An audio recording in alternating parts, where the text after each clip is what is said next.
I haven't got to taste it just yet, just because it just came into the stores and everything like that. But I'm excited for it. I'm excited for everything that it's kind of doing, helping out my foundation. And I know the fans are going out and buying it, so I appreciate all of them. It's buying off the shelves like crazy. Have you already seen it on Twitter? I've seen it on Twitter for sure. People are posting pictures of them going to get it, getting several boxes at a time. And I'm glad that we have that fan base that will go out there and support me and everything I do and support my foundation and everything it does. Did you have any input on the flavor or the texture?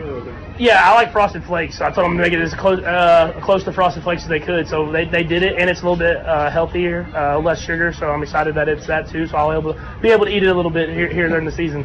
And they're buying it, and some of them just saving the boxes. They're buying cereal and not even eating it. Can you imagine that, saving cereal?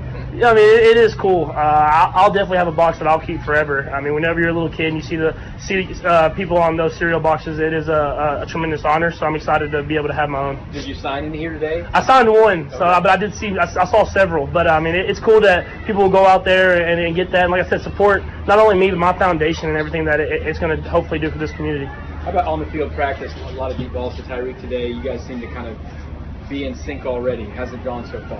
Yeah, I mean, that's what we're here for, is to try to push the ball downfield, especially in this training camp. You want to try to take advantage of those deep shots and get that timing down, and I feel like we connected on those today, and we're going to keep working on that, not just Tyreek, but with DeMarcus Robinson, Sammy Watkins, Nico Hardman, all those receivers. We're going to keep trying to push the ball downfield and connect on those deep plays, so whenever the season comes, we connect in. How were you thinking when Tyreek went down in practice the other day? I didn't think it was that bad just from how he got hit. I knew he probably had like a little bit of a stinger because he got hit pretty hard. Breland went for the ball and made a good play. But I kind of talked to him as he was kind of walking off the field, and he seemed fine. So I knew when we got up there it wasn't going to be that big of a deal. It's kind of something that got hit, and it kind of stung him a little bit. But where you started with McCole, where would you say he's improved his progress the most from maybe rookies to rookie minicamps where he is now with you? I think just growing in this offense. Whenever you're in this offense, I mean, you can see it with any rookie, me my first year, or any of these younger guys. I mean, there's a lot put on your plate, and Coach Reed doesn't kind of baby you into it. He makes sure he gives you everything and throws everything at you. So as he picks up the offense, he kind of understands where he needs to go on each route. He's able to recognize coverage based off stuff we're doing, maybe pre-snap or post-snap, and I think that's stuff that he's picking up with every rep he's getting, and he's not making the same mistake twice.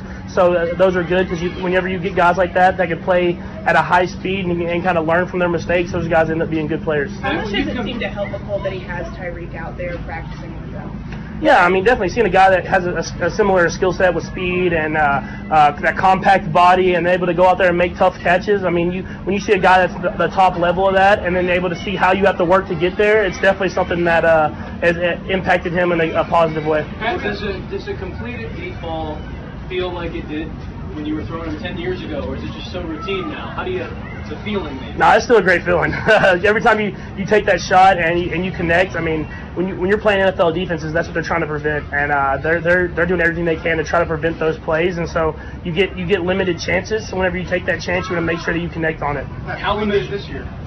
I mean, we got a lot of players, so we know their defense is going to throw a lot of different looks at us. They're going to definitely try to keep us underneath routes, but that's the blessing about this team is we got a lot of guys that are good at those too. Pat, between this training camp and last training camp, what ways do you feel like you're more comfortable these three first 2 weeks?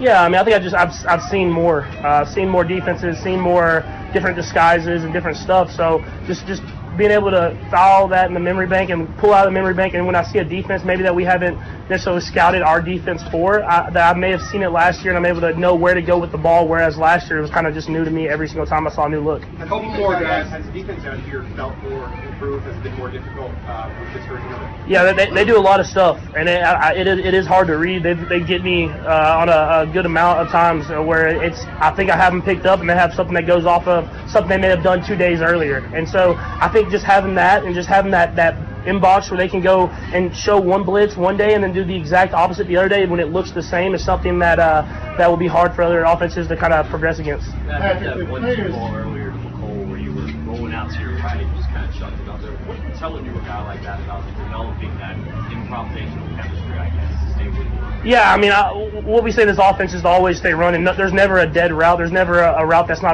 doesn't have a chance to get in the ball. And I rolled out to the right. I was very off balance. it's probably the ugliest 60-yard pass I've ever thrown in my life, but it got there. So I was glad that it just got there, got caught, and he scored the touchdown. Patrick, after 1,100 players, they voted top 100 players. You were voted number 4. What's that say to you about your peers that you were voted, after your first season as a starter, number 4 overall amongst all the players? Yeah, I mean, it's definitely an honor just to be on that list. I mean, there's a lot of great football players in this league. So I'm just going to try to go out there and be the best football player I can be, and hopefully we can go out there and win a Super Bowl, and everybody can keep climbing that list as we go. Last one, Nate. Sorry. DJ I just think if some of the defensive guys who've been here in the past have talked about this new confidence, new energy. What kind of sense have you gotten from those guys on the side, on that side of the ball, that there's just a new confidence? Yeah, that they're going to keep coming at it every single time. I think that's the biggest thing is no matter if it's a good play or a bad play, they're going to come back with that same energy that they're going to try to go after us every single play. And you have to have that mentality. I mean, same as the offense does. If I throw an interception or if we have a play that doesn't go the right way, that next play we're coming at it trying to get a touchdown that next play. So having that mentality is something that I feel like has grown and grown as this camp's gone on. Mr. Taylor, coming into your third year with Andy, he always says, show your personality to you guys as players. What do you enjoy the most about Andy's personality that you see whether in training camp or in the regular season? Yeah, I think the best thing about Coach Reed is, I mean, of course he expects a lot of us. He expects us to go out there and be the best person that we could be every single day on the football field, but the way he treats us as people, I think is the best thing. Is he treats us, gives us respect. He pushes us to be great, but at the same time cares about us as players and as people, and so that's the biggest thing that I love about Coach Reed. Is there an example you have? Yeah, I mean, just every day. I mean, you go in that meeting room and he's asking, and he's quizzing you in front of the class. He's still joking with you, and he's still being not just a coach, but a great role model for you to look up to. All right, thank you.